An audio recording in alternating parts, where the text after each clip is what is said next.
Maîtrisez votre destin. 10 principes stoïques pour transformer la faiblesse en force. Comment gérez-vous la douleur et la souffrance? La révélez-vous? La cachez-vous? Ou la transformez-vous? Révéler votre douleur peut parfois attirer plus de mal que de guérison. C'est une réalité dure. Mais il y a ceux qui trouvent une satisfaction déformée à témoigner de la souffrance des autres, même en la nourrissant. Ce mélange troublant de sadisme et d'envie peut significativement entraver la croissance personnelle. Se manifestant dans diverses sphères de nos vies, que ce soit au travail, dans nos cercles sociaux ou même au sein de la famille. Cependant, en vous existe une source remarquable de force, un pouvoir caché, attendant d'être exploité. L'art de transformer les vulnérabilités en pouvoir inébranlable. Dans cette vidéo, nous allons vous montrer 10 principes stoïques profonds, inspirés par les plus grands philosophes, dont les idées ont résisté à l'épreuve du temps. Mais il y a plus. Nous vous invitons à participer activement à ce voyage interactif de découverte de soi et de croissance personnelle. Donc, dans les prochains moments cruciaux, concentrez-vous profondément sur ce qui est partagé en mettant de côté les distractions quotidiennes habituelles. Commençons. Mais avant de commencer, permettez-moi de vous raconter une histoire qui illustre parfaitement la sagesse que nous allons explorer aujourd'hui. Il était une fois dans une vallée éloignée, un forgeron nommé Alexandre, connu pour créer les épées. Les plus solides et les plus belles de toute la région. Les gens venaient de partout pour acquérir ces armes, mais ce que peu savaient, c'était le secret derrière leur qualité exceptionnelle. Un jour, un jeune apprenti nommé Thomas arriva à sa forge, cherchant à apprendre l'art de la forge. Alexandre l'accepta, mais au lieu de lui enseigner immédiatement les techniques, il lui raconta une histoire. « Quand j'étais jeune, dit Alexandre, j'étais connu comme le forgeron le plus faible du village. Mes mains tremblaient, mes outils glissaient, et chaque pièce que je créais se cassait facilement. J'étais la risée de tous. Un jour, un vieux maître forgeron passa par le village et vit mon désespoir. Au lieu de me montrer de la pitié, il me donna le conseil le plus étrange. Le fer le plus faible, quand chauffé, plié et martelé correctement, devient l'acier le plus fort. Thomas ne comprit pas immédiatement, mais Alexandre continua. Ce maître m'enseigna que mes mains tremblantes n'étaient pas une faiblesse, mais une opportunité d'apprendre la patience. Mes outils qui glissaient m'apprirent à perfectionner ma prise, et chaque pièce brisée devint une leçon sur la température, la pression et le timing parfait. Avec les années, Alexandre transforma chacune de ses faiblesses supposées en force. Ses mains, autrefois tremblantes, développèrent une sensibilité unique qui lui permettait de sentir exactement quand le métal était prêt. Sa difficulté avec les outils l'obligea à créer de nouvelles techniques plus efficaces et ses nombreux échecs lui donnèrent une compréhension profonde du processus de forge que peu possédaient aujourd'hui, conclut Alexandre. Les épées que je crée sont les plus fortes, non pas malgré mes faiblesses passées, mais grâce à elles. Ce que le monde voyait comme des défauts étaient en réalité les matières premières de ma grandeur. Thomas comprit alors une vérité profonde. Nos vulnérabilités ne sont pas des obstacles à surmonter, mais des opportunités à transformer. Comme le fer dans la forge, nos faiblesses, chauffées par l'adversité, pliées par l'expérience et martelées par la persévérance, peuvent devenir nos plus grandes forces. Cette histoire illustre parfaitement ce que nous allons explorer aujourd'hui. Comment transformer vos vulnérabilités en pouvoir inébranlable en utilisant la sagesse stoïcienne millénaire. Maintenant, si vous trouvez ce type de contenu utile, je vous encourage à vous abonner à la chaîne et à activer les notifications pour rester à jour avec les nouveautés. Allons-y. Principe 1. Écoutez 2 fois plus que vous ne parlez. Avez-vous déjà réfléchi à la simplicité de cette partie de notre anatomie? 2 oreilles, une bouche. Ce n'est pas un simple hasard de la nature, mais une impulsion délibérée pour cultiver l'habitude d'écouter les histoires, les douleurs et les joies autour de nous. Épictète a souligné cela en affirmant que nous avons 2 oreilles et une bouche pour que nous puissions écouter 2 fois plus que nous ne parlons. Écouter n'est pas seulement une Compétence, c'est un pont vers la compréhension. Il est facile de contribuer au bruit, mais la vraie force réside dans le fait de savoir quand rester silencieux en choisissant d'être un auditeur empathique pour le monde autour de nous. Dans notre monde moderne où tout le monde veut être entendu, où les réseaux sociaux nous poussent constamment à partager notre opinion sur tout l'art d'écouter, vraiment c'est perdu.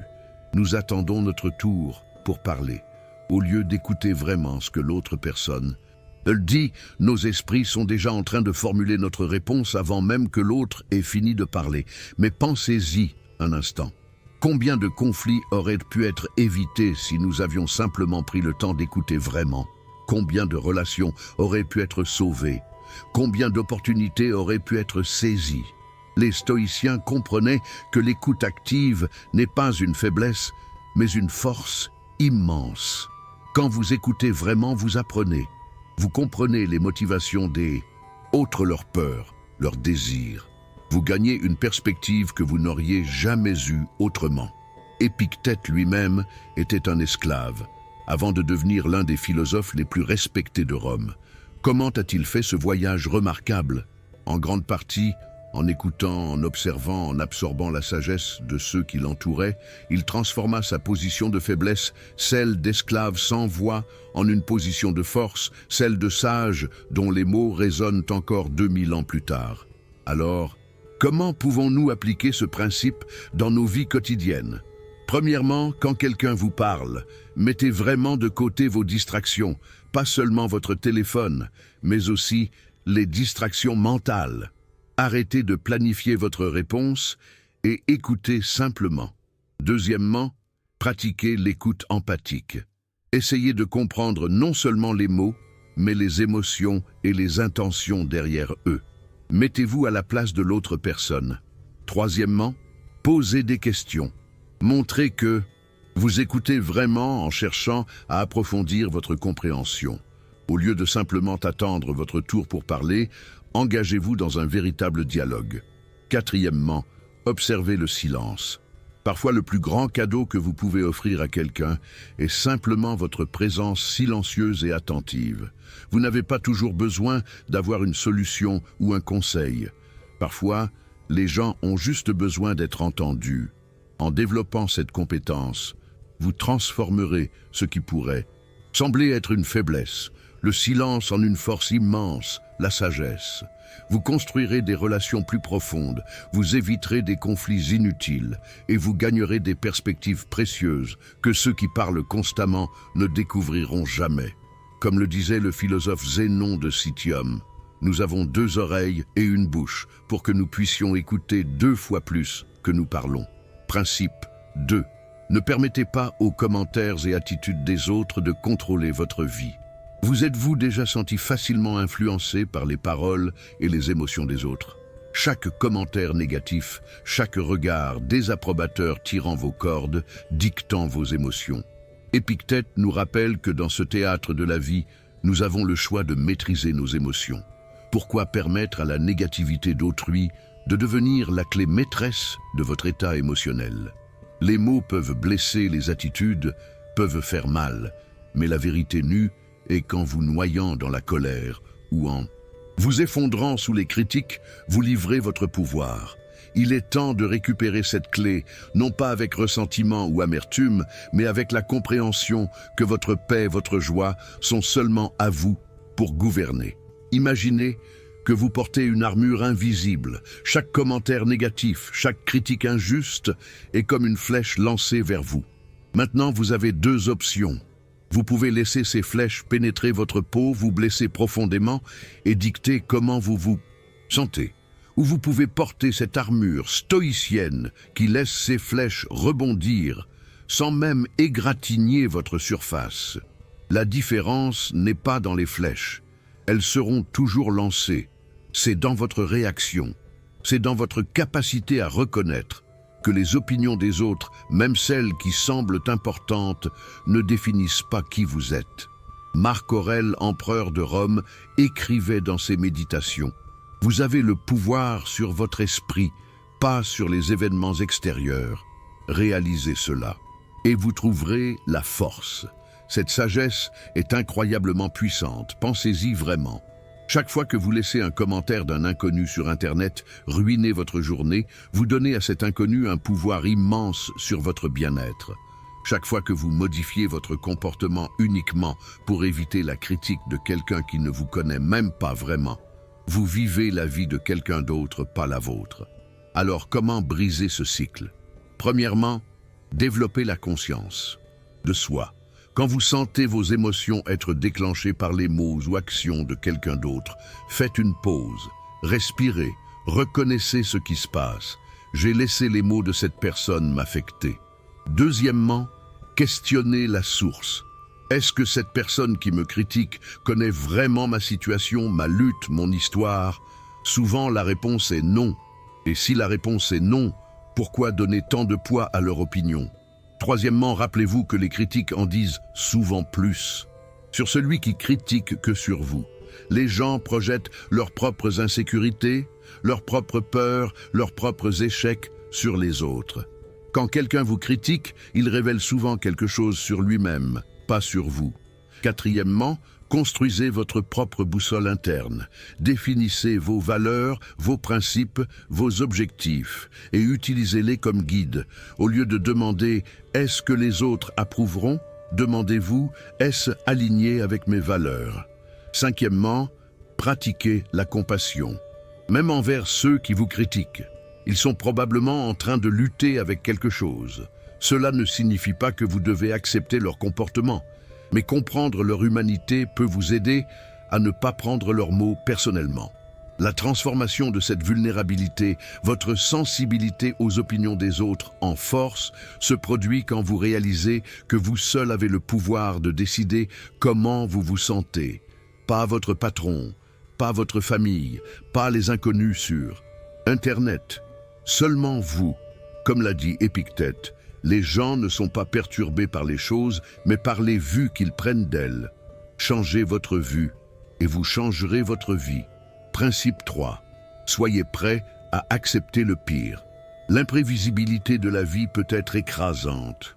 Confrontés aux incertitudes de la vie, nous nous retrouvons souvent empêtrés dans une toile de peur.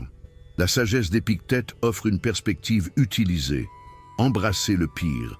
Acceptez que ces événements redoutés sont déjà arrivés. Elle peut sembler effrayant, mais dans cette idée radicale réside une vérité profonde. En affrontant nos peurs les plus sombres de front, nous forgeons un chemin à travers elles.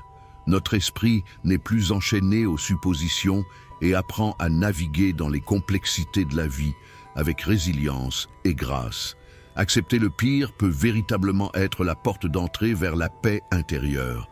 Cette technique stoïcienne appelée préméditatio malorum ou préméditation des maux peut sembler pessimiste au premier. À bord, pourquoi passer du temps à imaginer que tout va mal? N'est-ce pas une recette pour l'anxiété et la dépression? En réalité, c'est exactement le contraire. Cette pratique est l'un des outils les plus puissants pour surmonter l'anxiété et construire une résilience inébranlable. Voici pourquoi. Quand nous évitons de penser au pire, ces scénarios restent dans l'ombre de notre esprit comme des monstres vagues et terrifiants. Ils deviennent plus grands et plus effrayants précisément parce que nous ne les regardons pas directement.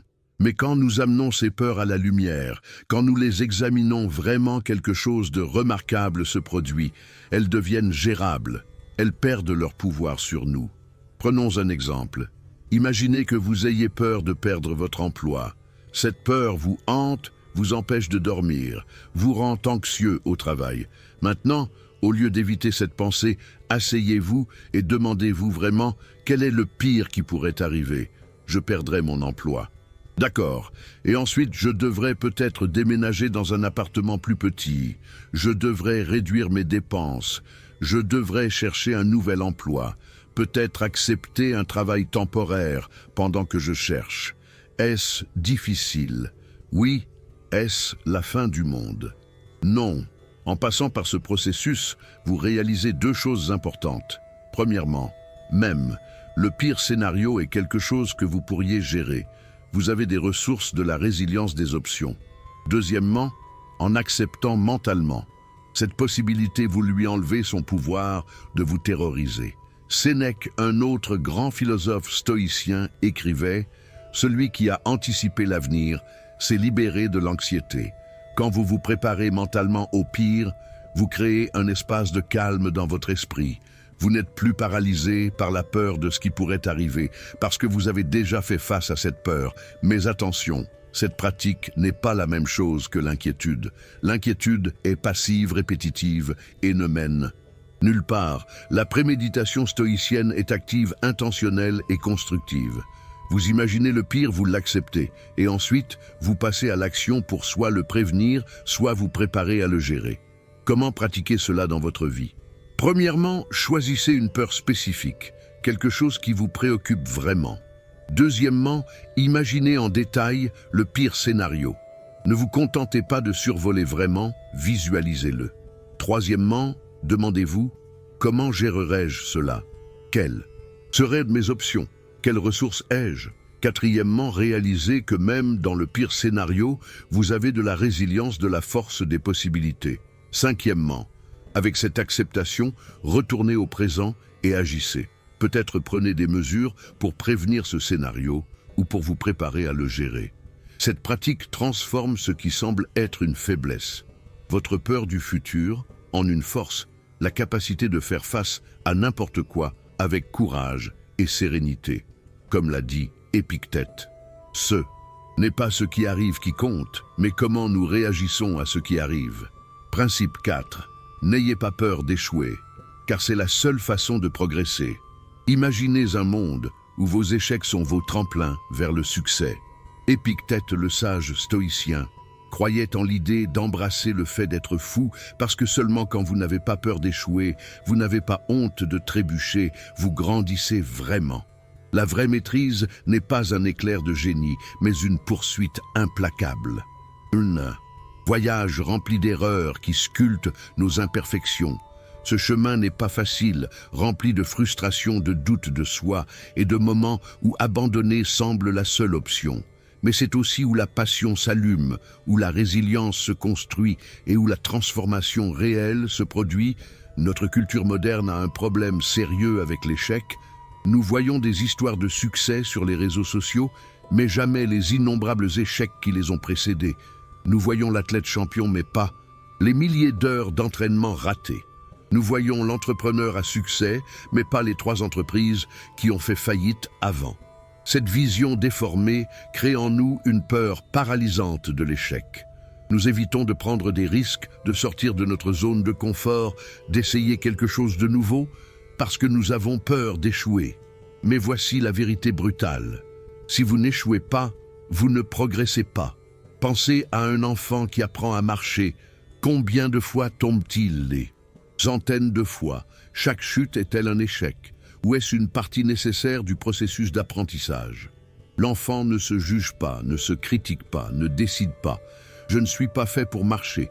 Il se relève simplement et réessaie. Quelque part, en grandissant, nous perdons cette capacité naturelle d'apprendre de l'échec. Nous commençons à intérioriser l'échec, à le laisser définir qui nous sommes, au lieu de le voir pour ce qu'il est vraiment, du feedback. Les stoïciens avaient une perspective radicalement différente. Pour eux, l'échec n'était pas quelque chose à éviter, mais quelque chose à rechercher activement. Pourquoi? Parce que l'échec est le professeur le plus honnête. Il vous montre exactement où vous devez vous améliorer. Il teste votre résilience. Il sépare ceux qui veulent vraiment réussir de ceux qui veulent juste l'idée du succès. Thomas Edison a échoué des milliers de fois avant d'inventer l'ampoule électrique. Quand on lui a demandé comment il se sentait face à tant d'échecs, il a répondu « Je n'ai pas échoué. J'ai juste trouvé 10 000 façons qui ne fonctionnent pas.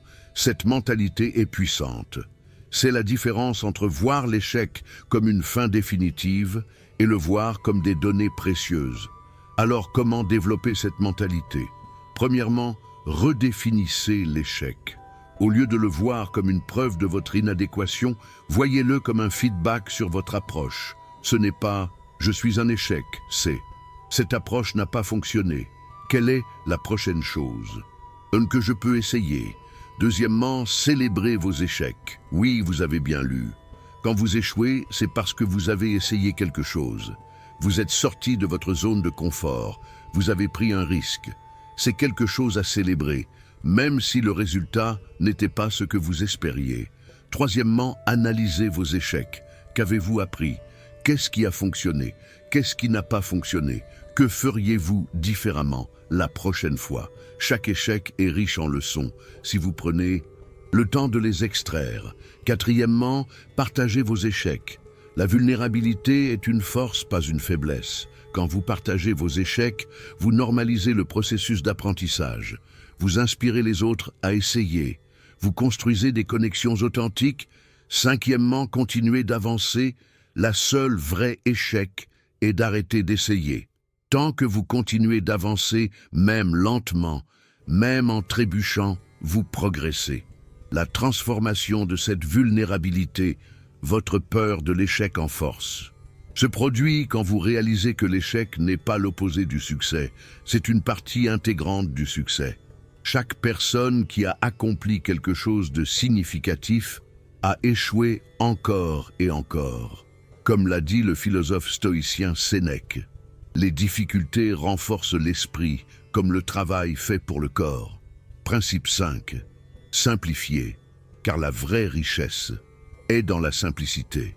Embrasser la simplicité, ce n'est pas rejeter la richesse, c'est choisir de prioriser ce qui enrichit vraiment votre vie. Imaginez-vous entouré de luxe avec tous les désirs à portée de main, mais au milieu de cette opulence, une question persiste. Cette abondance vous sert-elle vraiment ou exige-t-elle votre attention et votre énergie constante? La richesse, comme l'a sagement observé Épictète, n'est pas une possession, mais un état d'esprit.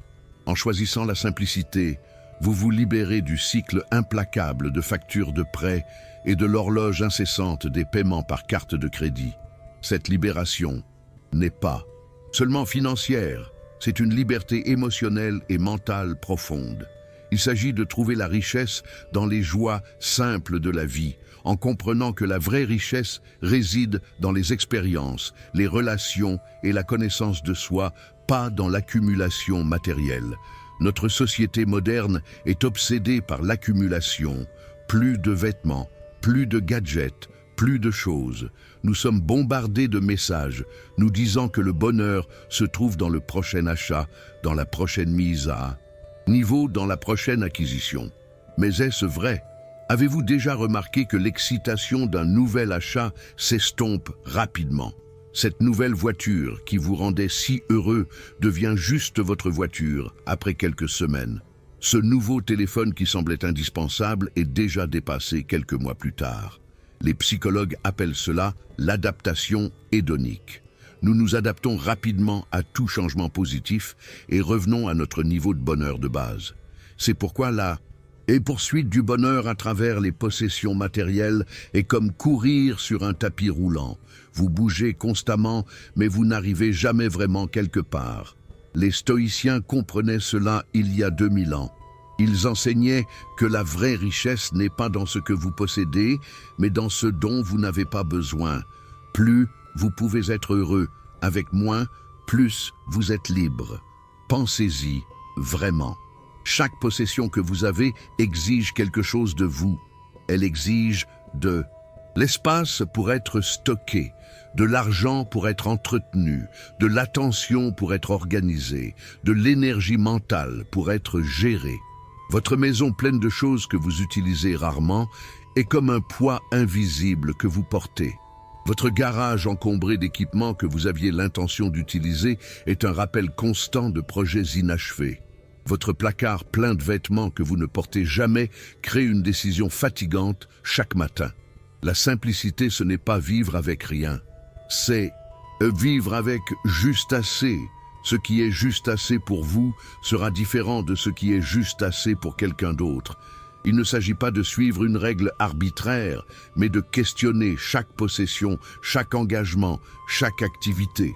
Est-ce que cela ajoute de la valeur à ma vie ou est-ce que cela prend juste de l'espace? Quand vous commencez à simplifier, quelque chose de magique se produit. Vous créez de l'espace, non seulement de l'espace physique, mais de l'espace mental et émotionnel.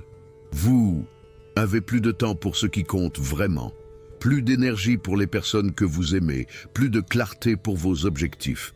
Comment commencer ce voyage vers la simplicité? Premièrement, commencez petit. Choisissez un tiroir, une étagère, un coin de votre maison. Sortez tout, regardez chaque objet et demandez-vous: est-ce que j'utilise cela? Est-ce que cela m'apporte de la joie? Si la réponse est non, laissez-le partir. Deuxièmement, appliquez la règle du 1 entre un sort. Chaque fois que vous acquérez quelque chose de nouveau, quelque chose d'ancien doit partir. Cela vous empêche d'accumuler et vous rend plus intentionnel sur ce que vous acquérez. Troisièmement, questionnez vos achats. Avant d'acheter quelque chose, faites une pause. Demandez-vous: en ai-je vraiment besoin? Va-t-il ajouter de la valeur à ma vie? Ou est-ce juste une impulsion? Attendez 24 heures avant d'acheter. Si vous y pensez toujours, alors peut-être que c'est quelque chose qui vaut la peine. Quatrièmement, simplifiez vos engagements. Apprenez à dire non. Chaque oui à quelque chose est un non à quelque chose d'autre. Soyez intentionnel sur où vous mettez votre temps et votre énergie. Cinquièmement, appréciez ce que vous avez. Pratiquez la gratitude pour les possessions que vous choisissez de garder, pour les relations que vous avez, pour les expériences que vous vivez. La gratitude est l'antidote à la soif constante de plus. La transformation de cette vulnérabilité. Votre besoin de choses pour vous sentir en sécurité ou réussi en force. Se produit quand vous réalisez que vous avez déjà tout ce dont vous avez besoin pour être heureux maintenant. Comme l'a dit Sénèque. Ce n'est pas l'homme qui a trop peu, mais l'homme qui désire plus qui est pauvre, principe 6. Pratiquez l'humilité dans votre vie. Épictète sage stoïcien comprenait que l'humilité est une force silencieuse, mais puissante. Dans notre quête de connaissance, imaginez-vous dans un voyage où chaque pas que vous faites vous éloigne de l'orgueil bruyant de ce que vous pensez. Savoir. Ce chemin vous mène à un royaume où vous réalisez que vous savez très peu, presque rien. Cette réalisation n'est pas une défaite, c'est une libération. C'est le moment où vous commencez à voir le monde avec l'émerveillement et la curiosité d'un enfant, où chaque feuille, chaque goutte de pluie garde une leçon, une histoire. Épictète nous pousse à suivre ce chemin en nous rappelant que la vraie essence de l'apprentissage n'est pas d'accumuler des faits, mais dans l'humble admission de notre ignorance. Dans cet espace de ne pas savoir, les émotions se heurtent et vous pouvez sentir une pointe de peur, la piqûre de la vulnérabilité, et oui, même une touche d'excitation. C'est dans ce tourbillon émotionnel que nous commençons vraiment à apprendre, libérer des chaînes de l'arrogance. Notre culture moderne souffre d'une épidémie d'arrogance. Grâce à Internet, chacun pense être un expert sur tout. Nous avons des opinions fortes sur des sujets complexes après avoir lu un seul article.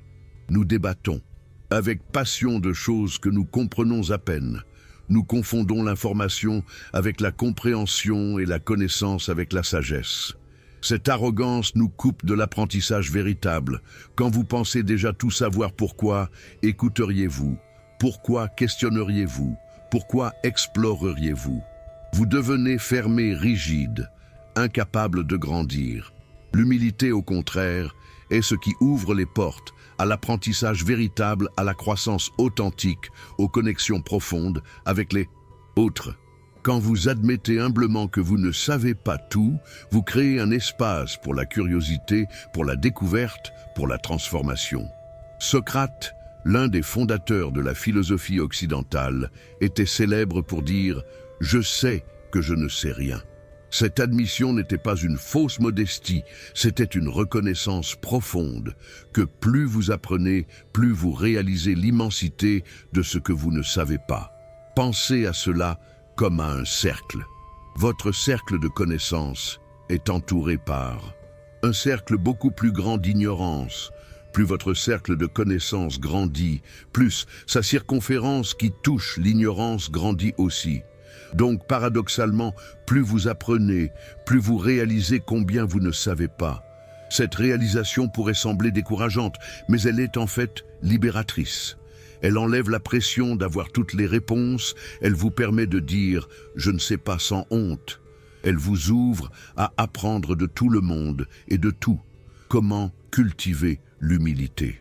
Dans un monde qui célèbre l'arrogance, premièrement, questionnez vos certitudes, prenez quelque chose que vous êtes absolument sûr de savoir. Maintenant, demandez-vous, comment le sais-je? Quelles sont mes preuves? Pourrais-je me tromper? Cet exercice vous rappelle que même vos croyances les plus fermement ancrées sont basées sur des informations limitées et une perspective particulière. Deuxièmement, cherchez activement des perspectives différentes. Lisez des opinions avec lesquelles vous n'êtes pas d'accord. Parlez à des personnes qui voient le monde différemment. Voyagez dans des endroits qui challengent vos suppositions. Cela élargit votre compréhension et vous rappelle qu'il y a de multiples façons valides de voir la plupart des choses. Troisièmement, admettez quand vous avez tort. Au lieu de défendre obstinément une position erronée, ayez le courage de dire « j'avais tort » ou « j'ai changé d'avis » après avoir appris de nouvelles informations. Cela n'est pas une faiblesse, c'est une force, c'est la marque d'un esprit en croissance. Quatrièmement, soyez curieux, pas critique. Quand quelqu'un dit quelque chose qui vous semble faux, au lieu de sauter immédiatement pour corriger ou critiquer, demandez d'abord « c'est intéressant ». Pourquoi pensez-vous cela? Pouvez-vous m'en dire plus? Vous pourriez apprendre quelque chose, ou vous pourriez découvrir que votre compréhension initiale était incomplète. Cinquièmement, apprenez de tout le monde. La sagesse peut venir d'endroits inattendus. Un enfant pourrait vous enseigner sur la joie. Un sans-abri pourrait partager des perspectives sur la résilience. Une personne âgée pourrait offrir une sagesse gagnée par des décennies d'expérience. Soyez ouverts à apprendre de tous. La transformation de cette vulnérabilité, votre peur de ne pas savoir en force, se produit quand vous embrassez l'humilité comme un chemin vers la croissance illimitée. Comme l'a dit Épictète, c'est impossible pour un homme d'apprendre ce qu'il pense déjà savoir. Principe 7. Soyez conscient des dangers de la fortune. Comprendre les dangers de la fortune exige une plongée profonde dans la psyché humaine, où l'attrait de la richesse masque souvent un courant subreptice. La richesse, une épée à double tranchant, n'attire pas seulement les insincères qui se déguisent en amis, mais abrite aussi le potentiel de distordre notre essence. La transformation qu'elle apporte peut être troublante, nous éloignant de nos valeurs fondamentales. Au moment où nous saisissons cette ressource convoitée, nous nous réveillons à un côté de nous-mêmes que nous ne reconnaissons peut-être pas ou même n'aimons pas. À ce moment crucial, les graines de la décadence morale peuvent s'enraciner silencieusement, érodant notre caractère. Épictète, le grand philosophe stoïcien, nous a avertis de ces dangers, nous rappelant que la vraie richesse ne réside pas dans nos comptes bancaires, mais dans la richesse de notre caractère. Alors que nous naviguons dans les eaux turbulentes de la vie, nous devons nous demander, permettrons-nous à la fortune de dicter nos valeurs, ou resterons-nous fermes, ancrés dans les principes qui définissent notre vrai moi? La réponse réside en nous attendant d'être découverte. L'argent est une chose étrange. Il peut être un outil merveilleux pour le bien permettant la sécurité, la générosité, les expériences, mais il peut aussi être un poison corrodant lentement votre caractère, distordant vos priorités, vous isolant des autres. Nous avons tous entendu des histoires de personnes qui ont gagné à la loterie pour ensuite voir leur vie s'effondrer. Des amis qu'ils n'avaient pas vus depuis des années sortent soudainement du bois demandant de l'argent. Des membres de la famille deviennent cupides et pleins de ressentiment. Des inconnus les poursuivent en justice. Ils se retrouvent incapables de faire confiance à quiconque se demandant si les gens les aiment pour eux-mêmes ou pour leur argent. Mais vous n'avez pas besoin de gagner à la loterie pour expérimenter les dangers de la fortune.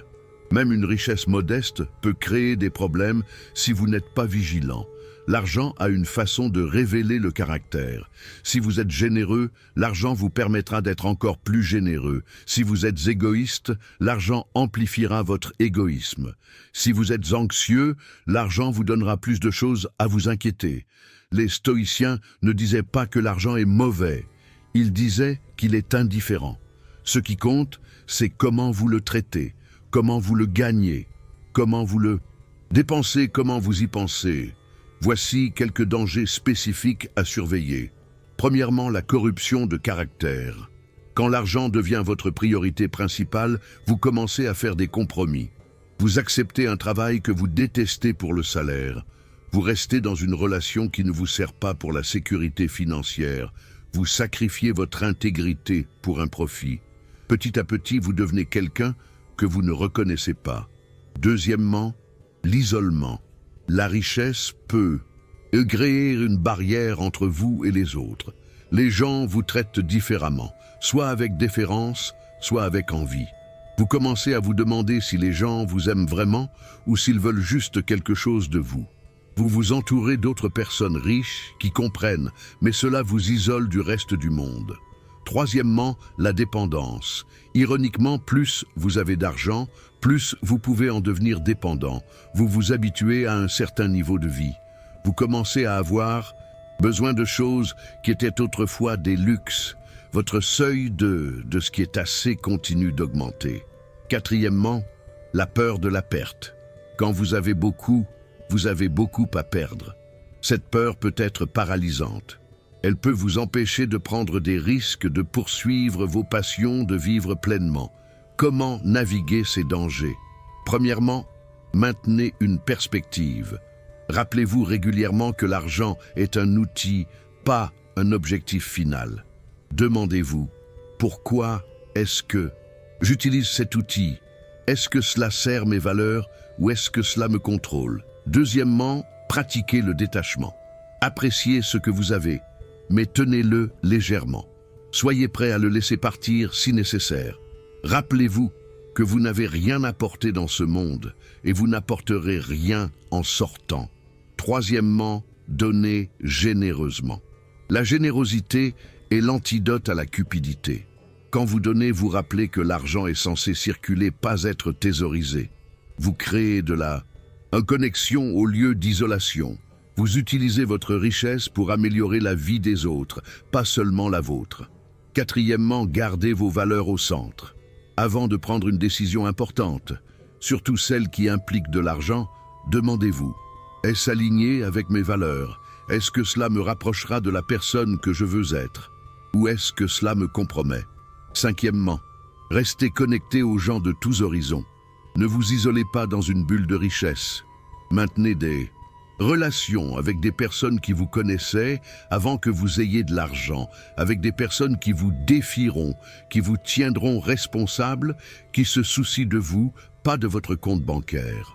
La transformation de cette vulnérabilité, votre relation potentiellement toxique avec l'argent en force, se produit quand vous réalisez que votre valeur comme être humain n'a rien à voir avec votre valeur nette, comme l'a dit Marc Aurèle. Un homme riche est celui qui ne désire pas plus que ceux qu'il a. Principe 8, ne vous accrochez pas à un seul espoir. Épictète, l'ancien philosophe, savait que la tapisserie de la vie est tissée avec des fils de nombreux rêves, pas seulement un. Pourquoi nous limiter à un seul espoir, connaissant la nature imprévisible du destin? Il nous exhorte à embrasser un spectre d'aspiration, comprenant que diversifier nos rêves n'est pas un signe d'indécision, mais une stratégie pour la résilience. Quand un rêve vacille, un autre peut prendre son envol, nous guidant vers le succès sous ses multiples formes. Cette approche n'est pas de craindre l'échec, mais plutôt de reconnaître notre potentiel multifacette. C'est une leçon sur comment transformer nos vulnérabilités, nos soi-disant talons d'Achille, en forces qui perdurent et évoluent. Nous vivons dans une culture qui romantise l'idée d'avoir un seul grand rêve, de tout miser sur cette seule chose. Nous entendons des histoires d'athlètes qui se consacrent à un seul sport depuis l'enfance, d'entrepreneurs qui ont tout risqué sur une seule idée, de personnes qui ont poursuivi un seul objectif avec une détermination acharnée. Ces histoires sont inspirantes, mais elles sont aussi trompeuses. Pourquoi? Parce que nous n'entendons que les histoires de ceux qui ont réussi. Nous n'entendons pas parler des milliers qui ont tout mis sur un seul rêve et qui ont échoué, qui se sont retrouvés sans plan B, sans filet de sécurité, sans rien. Mettre tous vos œufs dans le même panier, c'est risqué, non seulement parce que vous pourriez échouer, mais parce que même si vous réussissez, vous avez créé une vie unidimensionnelle. Votre identité entière est enveloppée dans cette seule chose.